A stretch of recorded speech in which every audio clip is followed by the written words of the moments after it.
Thank you for tuning in to Real Housewife Talk TV with your anchor woman, Angel Akita Moore, and on weather, Angel Akita Moore. Good afternoon, I'm Angel Akita Moore, and today is Friday, August the 12th. On today's digest, we'll be covering this week's episodes of Basketball Wives and The Real Housewives of New Jersey. On The Real Housewives of New Jersey, the Manzo family throws their annual New Year's Eve party, and Ashley, Jacqueline's daughter, continues to act like a lazy, spoiled brat with a horrible white girl weave. And on this week's episode of Basketball Wives, Royce is still irrelevant, and Shawnee gets her own shoe line with Chinese laundry.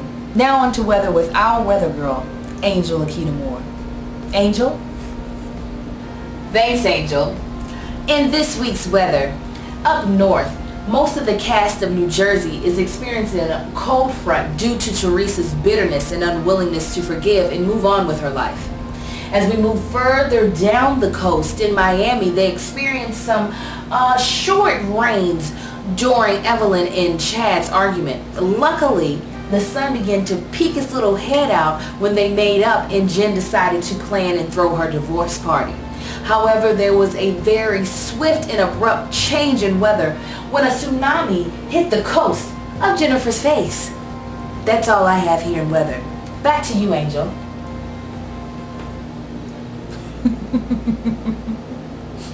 Tsunami. Enough of the silliness. Let's get to what I want to talk about and what everybody wants to talk about. First, The Real Housewives of New Jersey. You know, I know what Teresa's real problem is. She's having a hard time dealing with the fact she had to file for bankruptcy. And she's taking out her anguish on everyone else. She's doing little digs at Melissa and little digs at Kathy. Who she needs to talk to is the Real Housewives of Atlanta. Them chicks is broke, but they know how to act like they rich. Now on to the infamous moment in Basketball Wives when Eric throws a drink into Jennifer's face. Let me say, domestic violence should never, ever be an option. Unless it's funny. No, but really. I'm going to say something that most people won't agree with, but Jennifer had that coming. Wait, let me explain. Jennifer threw a drink and a glass at Eric after he had already walked away from the table. Now, I'm not saying Eric should have thrown a drink in her face, but she knew Eric was crazy.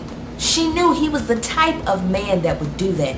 The man looks crazy. He's walking around with a knot on his head that he could get removed. The man can't get oxygen to his brain because it's all being released because he can't close his lips over his big old horse teeth.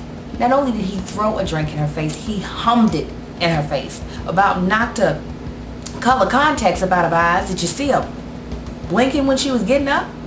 Poor child thought she was drowning. You cannot do things to a crazy person and expect them to respond in a rational way. Now let me tell you what really irritates me about this scene is that these two ignorant fools are throwing top shelf liquor at each other. I know a lemon drop martini when I see one. That was about $30 worth of drinks. There are children starving in Africa. There are homeless people thirsty in Los Angeles, and you all want to throw premium liquor at each other's face? No, if you're going to throw drinks, I'm going to need you to get that bottom shelf $3 pre-mixed LIT that gives you nausea and headaches in the morning and toss that around. Get a Diet Coke, but don't waste good, expensive liquor. You should be ashamed of yourselves. Now back to the subject at hand. See, I believe the lesson in this is that you need to know the level of craziness you're dealing with before you decide to take it there. Like, I know my husband is 2 shades of crazy. And more importantly, he knows that I'm crazy. I know without a shadow of a doubt, if I were to throw a glass and liquor at my husband, that it is going to be Hurricane Katrina all across my face. So we've had conversations about if we ever got so angry that we were to get into a physical altercation. Now, I really don't think that would happen, but I informed my husband, baby, if I were to ever put my hands on you, please know that I am trying to kill you or put you in a coma. I'm not going to give you a chance to hit me back. And I know if I don't get him down on that first blow, that I need to go ahead and ball up because I'm sure he's probably about to kick me all across this house. Even though he says he wouldn't, but I don't really believe him. I just feel like we're in a different day and age. Men are not the way they used to be. If a woman hits a man, she should be looking out. She better duck and weave because he might just hit her back. If you're going to throw a lick, you better be able to take one. Point blank. You can't just go at a man and think he is not going to retaliate. That's what they do these days. So women, let this be a lesson learned. If you're with a man that has pissed you off so much that you want to hit him, leave. But if you want to teach him a lesson, make sure you have something more than a shot glass and attitude. You better take him out. That's right, my mother said there is no such thing as fighting fair. So either I'm coming at you with a knife or with a cast iron skillet upside your skull. See, I come from a family of women that know how to whoop a man's ass. My point is, if we gonna get at you, it ain't gonna be no drink and no glass. We either come hard or go home.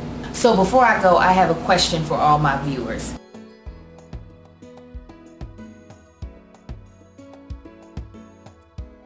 Thank you so much for watching Real Housewife Talk TV. Please remember to comment, rate, and subscribe to my channel. Feel free to tweet it. I should have a click to tweet link somewhere on this page, as well as post it on your Facebook. Later this week, I'll be doing a personal vlog on cheaters. Thank you so much for watching. Have a blessed day.